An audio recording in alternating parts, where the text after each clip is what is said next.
कि उसने 500 गुलाम, 500 बांदियाँ, 500 सोने की ईंटें ये अपने वफ्द के साथ, अपने लोगों के साथ भेजी।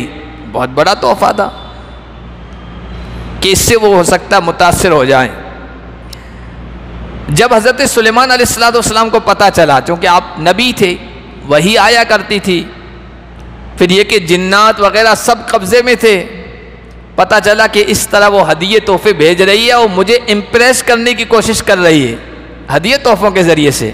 तो कहा ठीक है, जिन्नात को हुक्म दिया, भाई 9 मील तक रास्ता बनाओ, सड़क बनाओ, और उस पर जो सड़क जो हो, उसका जो फर्श हो, वो सोने की ईंटों का हो।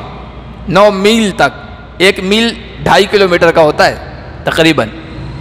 और फिर उसके किनारे पे जानवर खड़े कर दो, घोड़े, गधे, खच्चर, और उनको इस तरह खड़े करो कि उनका चेहरा उधर हो और उनकी जो पछाड़ी है वो सोने की ईंटों और फर्श की तरफ हो। वो पेशाब पखाना करें तो उन सोने की ईंटों पे करें, ताकि उसे पता चले कि हमारे यहाँ सोने की ये हैसियत है। इस अंदाज से सड़क बनवाई। तो जब वो कासिद लोग ये सब हदिये तोहफे लेकर पहुंचे, जहाँ से सड़क शुरू हो रही थी ना, वो तो देखकर भौंचक के रह गए। कहाँ मलिका 500 सोने की ईंटों से बादशाह को मुतासिर करने की कोशिश कर रही है, और यहाँ तो इनके घोड़े गधे इस पर पेशाब पखाना कर रहे हैं। वो इतने इम्प्रेस हुए कि वहीं सोने की ईंट नहीं डाल दी। वो एहसास कमतरी में मुब्तला हो गए कि ये क्या हदिया लेके जाएंगे। उन्होंने सोने की ईंटें, अल्लाह का एक इस्म आज़म है, इस्म कहते हैं नाम को, इस्म आज़म है। कोई भी बंदा इदा सअल बिही आता, इदा सुइल बिही आता, व इदा, जब अल्लाह को उसका उस नाम का वास्ता देकर सवाल किया जाता है तो अल्लाह ज़रूर देते हैं, और उस नाम का वास्ता देकर जब अल्लाह को पुकारा जाता है, दुआ की जाती है, अल्लाह दुआ भी ज़रूर कबूल फरमाते हैं। ये हदीस में मौजूद है, बिल्कुल सही हदीस। अब कौन सा है इसमें आज़म? इसको मुबहम रखा गया है, पोशीदा रखा गया है। जिस तरह लैलतुल क़द्र को पोशीदा रखा गया है, जिस तरह जुमा के दिन एक घड़ी है जिस घड़ी में बंदा जो कोई भी दुआ करता है वो कबूल हो जाती है, उसको भी मुबहम रखा गया है। कौन सी घड़ी है? कहते हैं जब खतीब खुतबा देने के लिए खड़ा होता है वो घड़ी है। बाज़ हज़रात कहते हैं असर से मगरिब के बीच में वो घड़ी है कबूलियत की। कबूलियत की इन घड़ियों को पोशीदा रखा गया है। इसी तरह इसमें आज़म को भी पोशीदा रखा गया है। बाज़ तफसीरों में आया या हय्यु या क़य्यूम, ये है इसमें आज़म। या ज़ल जलाली वल इकराम, ये है इसमें आज़म। अब बाज़ हज़रात ने कहा कुरान की 2 आयतें हैं जिनमें इसमें आज़म पोशीदा है, छुपा हुआ है। एक सूरह बकरा में दूसरे पारे के 3रे रुकू में आखिर आयत इलाहुकुम इलाहुम वाहिद ला इलाहा इल्ला हुवर रहमानुर रहीम, ये आयत है। और एक सूरह आले इमरान की शुरू की आयत अलिफ लाम मीम अल्लाहु ला इलाहा इल्ला हुवल हय्युल क़य्यूम। बहरहाल इस बंदे ने जिन अल्फाज के साथ अल्लाह को पुकारा और फिर करामत जाहिर हुई, तख्त लाया, उसने कहा था या इलाहना व इलाहा कुल्लि शै इलाहम वाहिदा ला इलाहा इल्ला अंता इतीनी बिअर्शिया। वही अल्फाज है, ए हमारे इलाह माबूद, हर चीज़ के माबूद, तू बस एक अकेला ही है, तुझसे मैं मांगता हूँ कि उसके अर्श को हाजिर कर दे। दर्स का आगाज़ हम अल्लाह के फ़ज़ल व करम से सूरह नमल की आयत नंबर 35 से कर रहे हैं। पिछले दर्स में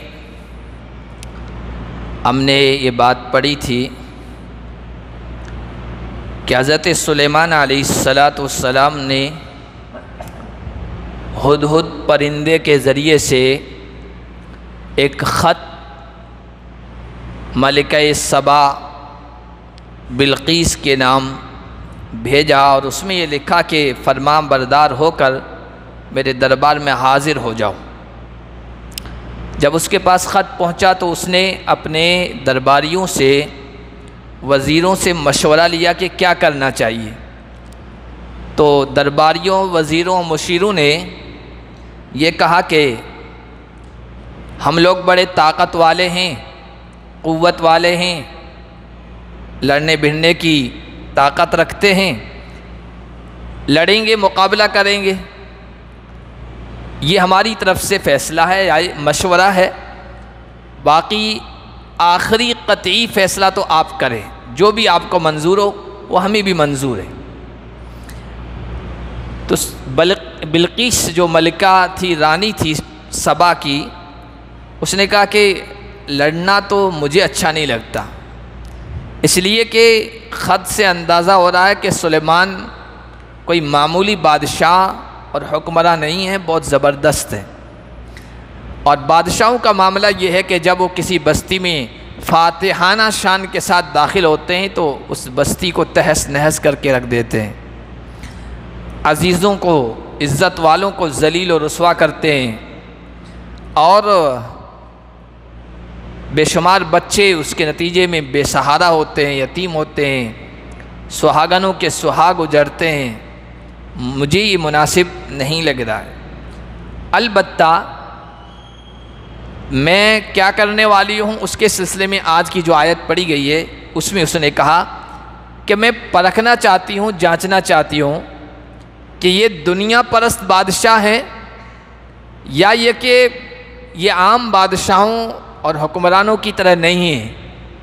इसलिए कि दुनिया परस्त जो बादशाह होता है उसको उसके सामने दुनिया फेंकी जाए, दुनिया का तमाशा दिखाया जाए, रुपया पैसा फेंक कर तमाशा देखा जाए तो वो उससे रीझ जाता है, लालच में आ जाता है कि अपने लड़ भिड़ने की क्या ज़रूरत है, जब इतनी सारी दौलत हमारे पास आ रही है तो अब मुकाबला नहीं करना है। और अगर दुनिया परस्त नहीं है तो वो भी पता चल जाएगा, हमारे हदियों तोहफ़ों को ठुकरा देंगे, फिर आगे का मरहला तय होगा। इन्नी मुरसिलतुन इलैहिम बिहदियतुन फनाज़िरतुम बिमा यरजिउल मुरसलून, मैं इसके पास हदिये तोहफ़े भेज रही हूँ, फिर देखती हूँ कि मेरे कासिद, मेरा वफ़द वहाँ से क्या पैगाम लेके आता है, वो मेरे हदियों और तोहफ़ों के साथ क्या मामला करता है। हदिया और तोहफ़ा जो है ना, ये मोहब्बत पैदा करने में बड़ा किरदार अदा करता है, सीनों से, दिलों से कीना कपट को भी ख़त्म करता है। नबी पाक सल्लल्लाहु अलैहि वसल्लम की हदीस भी है, आप सल्लल्लाहु अलैहि वसल्लम ने फरमाया तहादौ तहाब्बौ, आपस में हदियों का लेन देन करो, मोहब्बतें पैदा होगी। तसाफ़हू, आपस में मुसाफ़ा करो तो तज़हबुश्शहना व यज़हबुल गिल, कीना कपट ख़त्म हो जाएगा। हदिये में और मुसाफ़े और मुलाकात में ये तासीर है। और नबी पाक सल्लल्लाहु अलैहि वसल्लम का ख़ुद का भी ये मामूल था, हदिया कबूल भी फरमाया करते थे और वापस भी दिया करते थे, एक तरफ़ा मामला नहीं था। बहरहाल उसने कहा कि मैं हदिया भेज रही हूँ। अब हदिया तोहफ़ा क्या भेजा, जाहिर सी बात है कि हज़रत सुलेमान की बादशाहत के मुतालिक जैसा उसने सोचा था उस हिसाब से भेजा होगा कि मामूली बादशाह नहीं है। तो कुरान और हदीस भी तो इस सिलसिले में वजाहत नहीं कि क्या भेजा था। जो पहली आसमानी किताब है जिसे इसराइली रिवायात, इसराइली तफसीरी रिवायात कहते हैं, उनमें ये लिखा कि उसने 500 ग़ुलाम, 500 बांदियाँ, 500 सोने की ईंटें ये अपने वफ़द के साथ, अपने लोगों के साथ भेजी। बहुत बड़ा तोहफ़ा था कि इससे वो हो सकता मुतासिर हो जाएं। जब हज़रत सुलेमान अलैहिस्सलाम को पता चला, चूँकि आप नबी थे, वही आया करती थी, फिर ये कि जिन्नात वग़ैरह सब कब्ज़े में थे, पता चला कि इस तरह वो हदिये तोहफ़े भेज रही है और मुझे इम्प्रेस करने की कोशिश कर रही है हदिये तोहफ़ों के ज़रिए से। तो कहा ठीक है, जिन्नात को हुक्म दिया, भाई 9 मील तक रास्ता बनाओ, सड़क बनाओ, और उस पर जो सड़क जो हो, उसका जो फर्श हो वो सोने की ईंटों का हो। 9 मील तक, 1 मील 2.5 किलोमीटर का होता है तकरीबन। और फिर उसके किनारे पे जानवर खड़े कर दो, घोड़े, गधे, खच्चर, और उनको इस तरह खड़े करो कि उनका चेहरा उधर हो और उनकी जो पछाड़ी है वो सोने की ईंटों और फर्श की तरफ हो। वो पेशाब पखाना करें तो उन सोने की ईंटों पे करें ताकि उसे पता चले कि हमारे यहाँ सोने की ये हैसियत है। इस अंदाज से सड़क बनवाई। तो जब वो कासिद लोग ये सब हदिये तोहफे लेकर पहुँचे जहाँ से सड़क शुरू हो रही थी ना, वो तो देखकर भौंचक के रह गए। कहाँ मलिका 500 सोने की ईंटों से बादशाह को मुतासिर करने की कोशिश कर रही है, और यहाँ तो इनके घोड़े गधे इस पर पेशाब पाखाना कर रहे हैं। वो इतने इम्प्रेस हुए कि वहीं सोने की ईंट नहीं डाल दी। वो एहसास कमतरी में मुब्तला हो गए कि ये क्या हदिया लेके जाएंगे। उन्होंने सोने की ईंटें वहीं डाली। लेकिन बहरहाल हज़रत सुलेमान अलैहिस्सलाम के दरबार में पहुँचे तो हज़रत सुलेमान ने कहा, फलम्मा जाअ सुलैमाना क़ाला अतुमिद्दूननी बिमालिन।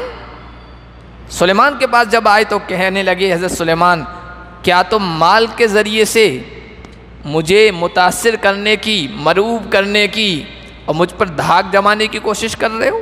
फ़मा आतानी अल्लाहु खैरुम मिम्मा आताकुम। अल्लाह ने जो मुझे दिया है वो उससे बेहतर है जो तुम्हें दिया है। तुम्हारे पास तो क्या है, सोने की 500 ईंटें हैं, तुमने देख लिया ही। फिर ये कि मेरे पास सिर्फ बादशाहत नहीं है, सिर्फ खिलाफत नहीं है, सिर्फ दुनिया की हुकूमत नहीं है, बल्कि अल्लाह ने मुझे इल्म की दौलत भी दी है, शरीयत का इल्म भी दिया है, मेरे सर पर नबूवत का ताज भी सजाया है, और लश्कर, फौज, जंगी साजो सामान हर दुनिया की हुकूमत के पास होता है, लेकिन अल्लाह ने जो मुझे दिया है वो कहाँ किसी के पास है। हवा पर हुकूमत है, जिन्नात पर हुकूमत है, उनका लश्कर है, परिंदों का लश्कर है। तुम मुझे इससे रिझाने की कोशिश कर रहे हो, मुतासिर करने की कोशिश कर रहे हो। बल अंतुम बिहदियतिकुम तफरहून। तुम अपने दुनिया की इन हदियों, इन ठीकरों पर खुश हो रहे हो। मेरे नज़दीक इनकी कोई हैसियत ही नहीं। ये सोने चांदी की और ये घोड़ों की और ग़ुलामों की कोई हैसियत नहीं है मेरी निगाह में। इरजि इलैहिम फलनअतियन्नहुम बिजुनूदिन ला क़िबल लहुम बिहा।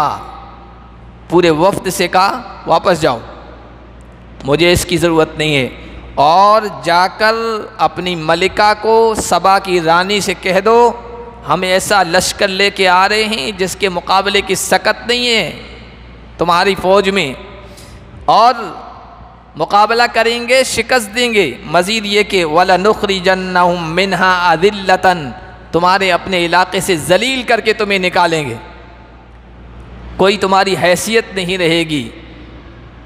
ये धमकी आमेज़ पैगाम कासिद के साथ हज़रत सुलेमान अलैहिस्सलाम ने भेजा। फिर ये जब पैगाम पहुंचा है, कुरान ने इस बारे में नहीं कहा। मलिका रानी को अंदाज़ा हो गया था, उसको, सबा की रानी को, कि इसका मुकाबला मैं नहीं कर सकती, और दुनिया से रिझाने की कोशिश जी थी वो भी कामयाब नहीं हुई। उसमें मैं दुनिया से आदमी मुतासर होने वाला नहीं है।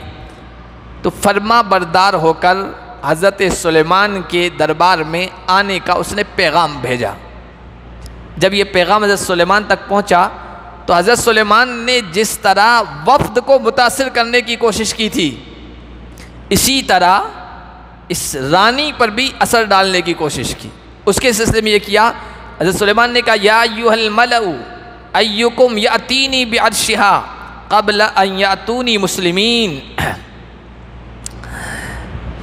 ये आ रही है, इसका जो तख्त है जिसके बारे में हम पिछले दर्स में पढ़ चुके हैं, कितना अजीम तख्त था उसका, वो फर्मा बरदार होकर, सरेंडर होकर हमारे पास पहुँचें, उससे पहले पहले मुझे उनका तख्त चाहिए, यहाँ हाजिर होना चाहिए। कौन ले आएगा? क़ाल इफ़रीतुम मिनल जिन्नी अना आतीका बिही क़ब्ल अन तक़ूम मिन मक़ामिक। एक देव हैकल, सरकश, ताकतवर जिन्नात ने कहा मैं ले आऊँगा, आप अपनी जगह से उठेंगे नहीं उससे पहले। हज़रत सुलेमान सुबह से सूरज तुलू होने के बाद दरबार लगा करता था और आधे दिन तक, जवाल के वक्त तक रहता था। तो उसने कहा आपकी मजलिस बर्खास्त होने से, दरबार उठने से पहले पहले मैं हाजिर कर दूंगा। व इन्नी अलैहि लक़विय्युन अमीन, और मैं इस पर बड़ा ताकतवर हूँ, ये कर सकता हूँ, और अमानतदार भी हूँ। उसमें जो हीरे जवाहिरात कीमती चीज़ें हैं, खुर्द बुर्द नहीं करूँगा, कोई कमी बेशी नहीं करूँगा। हज़रत सुलेमान ने कहा नहीं, मुझे तो जल्दी चाहिए इससे भी। क़ालल्लज़ी इंदहु इल्मुम मिनल किताब अना आतीका बिही क़ब्ल अन यर्तद्द इलैका तरफ़ुक।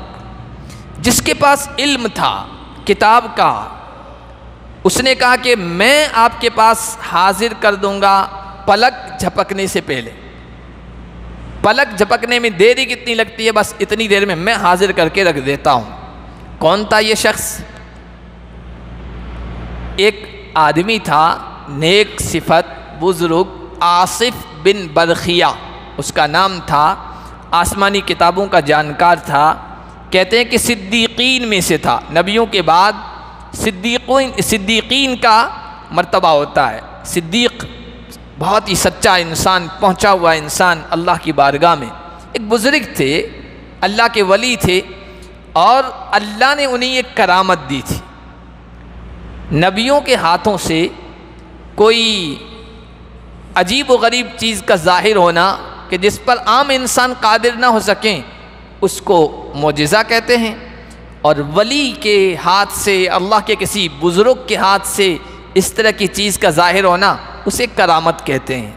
और ये बरहक है, मोजिज़ा भी बरहक है, करामत भी बरहक है।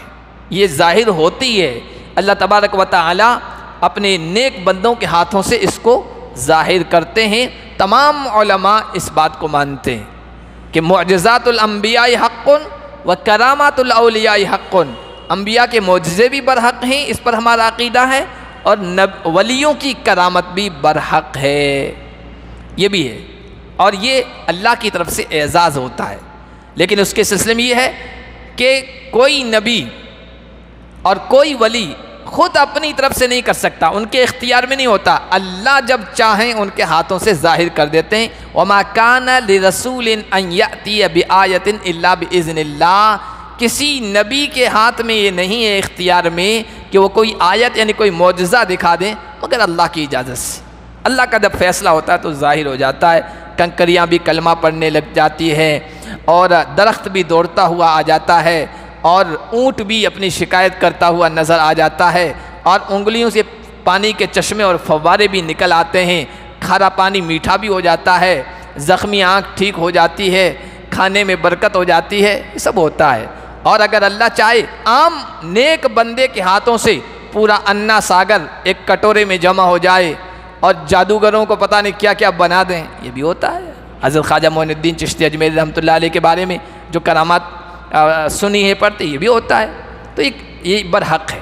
ये भी जो आदमी था जिसने कहा पलक झपकने में मैं हाजिर कर दूंगा, ये भी इसी तरह अल्लाह का कोई वली था, आसिफ बिन बरखिया, जिसको कहते हैं कि इसमें आज़म मालूम था। इसमें आज़म अल्लाह का सबसे अजीम नाम, उसके बारे में सही हदीस में मौजूद है। अल्लाह के नबी ने फरमाया कि अल्लाह का एक इसमें आज़म है। इसम कहते हैं नाम को, इसमें आज़म है। कोई भी बंदा इदा सअल बिही आता, इदा सुइल बिही आता, व इदा, जब अल्लाह को उसका उस नाम का वास्ता देकर सवाल किया जाता है तो अल्लाह ज़रूर देते हैं, और उस नाम का वास्ता देकर जब अल्लाह को पुकारा जाता है, दुआ की जाती है, अल्लाह दुआ भी ज़रूर कबूल फरमाते हैं। ये हदीस में मौजूद है, बिल्कुल सही हदीस। अब कौन सा है इसमें आज़म? इसको मुबहम रखा गया है, पोशीदा रखा गया है। जिस तरह लैलतुल क़द्र को पोशीदा रखा गया है, जिस तरह जुमा के दिन एक घड़ी है, जिस घड़ी में बंदा जो कोई भी दुआ करता है वो कबूल हो जाती है, उसको भी मुबहम रखा गया है। कौन सी घड़ी है? कहते हैं जब ख़तीब खुतबा देने के लिए खड़ा होता है वो घड़ी है। बाज़ ज़ात कहते हैं असर से मगरिब के बीच में वो घड़ी है कबूलियत की। कबूलियत की इन घड़ियों को पोशीदा रखा गया है। इसी तरह इसमें आज़म को भी पोशीदा रखा गया है। बाज़ तफसीरों में आया या हय्यु या क़य्यूम, ये है इसमें आज़म। या ज़ल जलाली वल इकराम, ये है इसमें आज़म। और बाज़ हज़रात ने कहा कुरान की 2 आयतें हैं जिनमें इसमें आज़म पोशीदा है, छुपा हुआ है।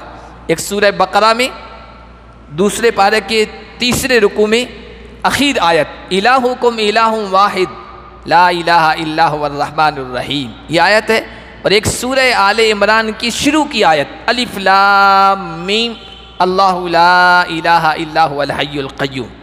बहरहाल इस बंदे ने जिन अल्फाज के साथ अल्लाह को पुकारा और फिर करामत ज़ाहिर हुई, तख्त लाया, उसने कहा था या इलाहना व इलाहा कुल्लि शै इलाहम वाहिदा ला इलाहा इल्ला अंता इतीनी बिअर्शिया। वही अल्फाज है, ये हमारे इलाह माबूद, हर चीज़ के माबूद तू बस एक अकेला ही है, तुझसे मैं मांगता हूँ कि उसके अर्श को हाजिर कर दे। पलक झपकने में वो पूरा अर्श जो था बिल्कीस का वो ज़ाहिर हो गया या सामने आ गया। अब आपके जहन में ये सवाल होगा कि बंदा चाहे कितना पहुँचा हुआ हो, हज़रत सुलेमान से बढ़कर तो नहीं था ना। सुलेमान तो सुलेमान थे, बादशाह भी थे, जिन्नात पर हुकूमत, हवा पर हुकूमत, हर चीज़ पर हुकूमत, और नबी अलग, रसूल अलग। उनके हाथों से ये चीज़ ज़ाहिर क्यों नहीं हुई, तख्त हाजिर क्यों नहीं किया गया?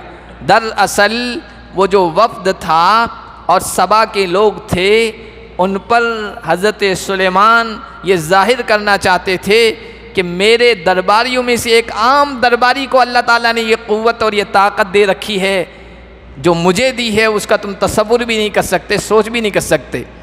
एक बंदा हमारा ऐसा, ऐसे हज़ारों मिसालें हमारे यहाँ मौजूद हैं। लोग ये कहते हैं ना इम्प्रेस करने के लिए, तो इस वजह से उसके ज़रिए से ये तख्त मंगाया गया। फलम्मा रआहु मुस्तक़िर्रन इंदहु क़ाला हाज़ा मिन फ़ज़्लि रब्बी, जब तख्त को अपने पास पाया, देखा कि बिल्कुल पलक झपकने में हाजिर हो गया है, अल्लाह का शुक्र अदा किया, ये मेरे रब का फ़ज़ल है। हाज़ा मिन फ़ज़्लि रब्बी, मेरा कुछ कमाल नहीं है, सब कुछ जो कुछ हो रहा है रब के करम से, रब के फ़ज़ल से हो रहा है। तो ये इंसान की ज़बान पर हमेशा होना चाहिए, मुझसे कुछ नहीं हुआ, जो कुछ है माल है, दौलत है, इल्म है, हुकूमत है, कुर्सी है, दुनिया का माल व असबाब है, ये सब अल्लाह का दिया हुआ है, अल्लाह का फ़ज़ल है। अपने ऊपर घमंड नहीं होना चाहिए। एक आलिम इस जगह बहुत अजीब अंदाज से समझाते थे कि आज लोग अपने मकानों पर लिखते हैं हाज़ा मिन फ़ज़्लि रब्बी, ये मेरे रब का फ़ज़ल है, चाहे हलाल के ज़रिए से हो, हराम के ज़रिए से हो, जायज़ नाजायज़ को छोड़कर किसी भी तरीके से पैसा कमाया, बस मकान बनाया, शानदार लिख दिया हाज़ा मिन फ़ज़्लि रब्बी। वो कहा करते थे हाज़ा मिन फ़ज़्लि रब्बी, जो मिले ले आ दबी, जो कुछ मिले वो बस दबा कर लेके आ गया, मकान बना दिया और लिख दिया हाज़ा मिन फ़ज़्लि रब्बी। बहरहाल ये हज़रत सुलेमान ने हमें सिखाया, कुरान ने ये बयान करके, क्यों लियब्लुवनी अशकुर अम अकफुर, ताकि वो मुझे आज़माए कि मैं शुक्र अदा करता हूँ या नाशुक्री करता हूँ। देखिए हम समझते हैं बुरी हालत पेश आ जाए ना, जैसे गरीबी, बीमारी, शिकस्त, हार, ये सब चीज़ें बुरी हैं, हम समझते हैं ये आजमाइश।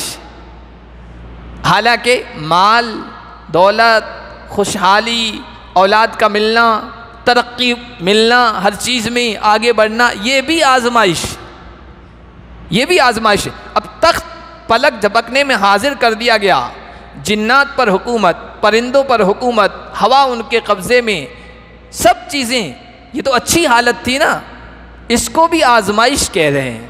हज़रत सुलेमान अलैहिस्सलाम, ये भी आजमाइश है, अल्लाह इसके ज़रिए से भी इम्तिहान ले रहा है। बंदा सरकशी में मुब्तला होता है, गुरूर में मुब्तला होता है, तकब्बुर में मुब्तला होता है, दिमाग में कारून वाला ख्याल आता है कि ये तो मैंने अपनी मेहनत से कमाया है, ये मेरा कमाल है, इस वजह से सब मुझे मिला है। ये कहता नहीं, सब कुछ मेरे रब का करम है, मैं क्या हूँ, आजमाता है अल्लाह। इसीलिए 30वें पारे में, अम्मा पारा में अल्लाह ने कहा फ़अम्मल इंसानु इज़ा मब्तलाहु रब्बुहु फ़अकरमहु व नअमा फ़यक़ूलु रब्बी अकरमन। इंसान का मामला तो ये है जब उसका रब उसको आज़माता है। किस तरह आज़माता है? उसको इज़्ज़त देता है, मकाम देता है मुआशरे में, लोगों में, उस पर नेमतों की बारिश करता है, तो बंदा कहता है मेरे रब ने मुझ पर बड़ा इकराम किया, मुझे बड़ी इज़्ज़त बख्शी। माल दिया तो कहता है बड़ी इज़्ज़त बख्शी। वअम्मा इज़ा मब्तलाहु फ़क़दर अलैहि रिज़्क़ा, और जब अल्लाह उसे फिर दूसरे तरीके से आज़माता है, रोज़ी उस पर तंग कर देता है, तो वो कहता है रब्बी अहानन, मेरे रब ने मुझे जलील कर दिया, रुसवा कर दिया। कल्ला, हरगिज़ नहीं, ये तुम्हारी सोच गलत है कि अच्छी हालत हो गई तो अल्लाह बड़ा मेहरबान है और बुरी हालत हो गई तो रुसवाई होगी। नहीं, दोनों हालतों में हम आज़मा रहे हैं। तो हज़रत सुलेमान ने भी यही कहा, मेरा रब का करम है, वो मुझे आज़माना चाहता है, मैं शुक्रगुजार बनता हूँ कि नाशुक्रा। वमन शकरा फ़इन्नमा यशकुरु लिनफ्सिही, जो कोई शुक्र करेगा वो अपने लिए करता है, अल्लाह की बादशाहत में कोई इजाफा नहीं हो जाता है। और जो कोई कुफ्र करता है, नाशुक्री करता है, फ़इन्न रब्बी गनियुन करीम, मेरा रब बेनियाज है, वो करीम इज़्ज़त वाला है, उसकी किसी की नाकदरी नाशुक्री उसकी इज़्ज़त में कमी नहीं कर सकती। हदीस कुदसी है, सही मुस्लिम की रिवायत है, अल्लाह के नबी ने फरमाया, अल्लाह फरमाते हैं, या इबादी, ए मेरे बंदो, लौ अन्ना अव्वलकुम व आखिरकुम व इंसकुम व जिन्नकुम कानू अला अत्का क़ल्बि रजुलिम मिनकुम मा ज़ादा ज़ालिका फ़ी मुल्की शैया। तुम्हारे, ए मेरे बंदो, अगर तुम्हारे अगले पिछले इंसान जिन्नात सब एक बुज़ुर्ग इंसान की तरह हो जाएं, सब फर्मा बरदार हो जाएं, तो इन सब की फर्मा बरदारी से मेरी बादशाहत में ज़र्रा बराबरी भी इजाफ़ा नहीं होता है। वया इबादी, और ये मेरे बंदो, अगर तुम्हारे अगले पिछले इंसान और जिन्नात कानू अला अफजरी रजुलिम मिनकुम, अगर तुम में से एक सबसे ज़्यादा गुनहगार और नाफरमान इंसान की तरह सब हो जाएं, मा नक़स ज़ालिका मिन मुल्की शैया, मेरी बादशाहत में इन सब का नाफरमान हो जाना ज़र्रा भी कमी नहीं करता है। जो कुछ अच्छा करता है, शुक्र करता है, वो अपने लिए, और अगर नाशुक्री करता है उससे खुद का ही नुकसान है। 13वें पारे में अल्लाह ने फरमाया, ए मूसा कह दो, इन तकफुरू अंतुम वमन फिल अर्दि जमिया, मूसा तुम, तुम्हारी कौम और ज़मीन पर रहने वाली सारी मखलूक अगर अल्लाह की नाशुक्री हो जाए, नाकदरी हो जाए, अल्लाह को कोई नुकसान नहीं पहुंचा सकते हो। इन तकफुरू अंतुम वमन फिल अर्दि जमिया फ़इन्नल्लाह लगनियुन, अल्लाह बेनियाज है, उसको किसी चीज़ की ज़रूरत नहीं है। क़ाल नक्किरू लहा अर्शहा नंज़ुर अतहतदीम तकून मिनल्लज़ीन ला यहतदून, तो उस पर असर डालने के लिए तख्त मंगाया गया और कहा कि थोड़े तख्त में चेंजिंग कर दो, जैसी जो चीज़ है, जो हीरे जवाहरात मोती जड़े हुए हैं, उसमें कुछ तब्दीली कर दो। लगे उसका तख्त है लेकिन थोड़ा सा अलग भी लगे, परखें ये कितनी होशियार है, कितनी समझदार है और अपने तख्त को पहचान पाती है या नहीं। अतहतदी अम तकून मिनल्लज़ीन ला यहतदून। फलम्मा जात क़ीला अहकज़ा अर्शुक, जब वो दरबार में पहुंची तो उससे कहा गया, क्या आपका तख्त ऐसा ही है? गोया यूं जाहिर करना चाहिए ये सुलेमान का तख्त है, आपका तख्त भी ऐसा ही है या कैसा है? क़ालत कअन्नहु, वो थी होशियार, समझदार। समझदारी का तो नतीजा था कि उसने ये फ़ैसला किया लड़ना नहीं, वरना हुकूमत तो बहुत मजबूत थी इसकी। हुदूद ने क्या कहा था, हर चीज़ उसको दी गई, हर चीज़, हर ताकत दी गई उसे, मजबूत हुकूमत थी, लेकिन समझ गई थी कि जिसकी तरफ से ये पैगाम आया है वो इससे भी ज़्यादा ताकत और क़ुव्वत रखता है। तो उसने कहा लगता तो ऐसा ही है, ये नहीं कहा पूरे यकीन के साथ कि मेरा ही तख्त है। कअन्नहु व ऊतीनल इल्म मिन क़ब्लिहा व कुन्ना मुस्लिमीन, और ये तख्त यहाँ पहुँच गया है इतनी जल्दी, फटाफट हमें इस सिलसिले में इल्म पहले ही दे दिया गया। आपका जब पैगाम पहुँच चुका था तो हमारे दिल में ये बात बैठ चुकी थी कि आप आम बादशाहों की तरह नहीं हैं, आपको ऊपर की तरफ से, अल्लाह की तरफ से खुसूसियात से नवाजा गया है, हर तरह की नेमतों से नवाजा गया है। और हमने उसी वक्त डिसाइड कर लिया था, फैसला कर लिया था कि सरेंडर हो जाना है, फर्मा बरदार होकर इनके दरबार में हाजिर हो जाना है। और ये तख्त भी यहाँ हाजिर हो गया तो हमें ज़्यादा कोई ताज्जुब नहीं हो रहा है, क्योंकि हमें पहले ही जहन में ये बात आ गई थी कि कोई बहुत ऊंची ताकत है, पहुंची हुई शख्सियत है। जब इतनी होशियार और ज़हीन थी तो एक दिमाग में ये बात आती है कि पहले इसने अल्लाह की तौहीद को कबूल क्यों नहीं किया, शिर्क क्यों कर रही थी और सूरज की पूजा क्यों कर रही थी।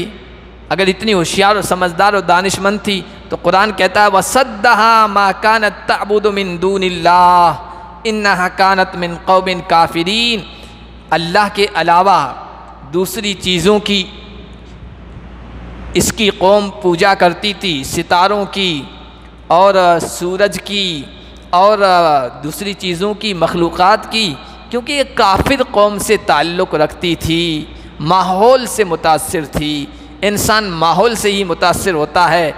बड़े से बड़ा होशियार वकील, बैरिस्टर, जज, चीफ जस्टिस है, लेकिन वो अपनी कौम के माहौल से मुतासिर होने की वजह से उस माहौल को जल्दी छोड़ नहीं पाता है। कितनी कौमें, कितनी बरादरियाँ, कितने ख़ानदान रस्म और रिवाज में जकड़े हुए हैं जो गलत हैं, सही नहीं हैं। उनमें कोई इक्का दुक्का बंदा समझदार होता है, उसका दिल ये गवाही देता है कि रस्म और रिवाज, ये बुत परस्ती, ये फला फला चीज़ सही नहीं है, लेकिन बेचारा माहौल से मुतासिर होकर उन्हीं का तौर तरीक़ा अपना लेता। वो शादी ब्याह में, दूसरी चीज़ों में मजबूर होकर माहौल से इंसान मुतासिर हो जाता है।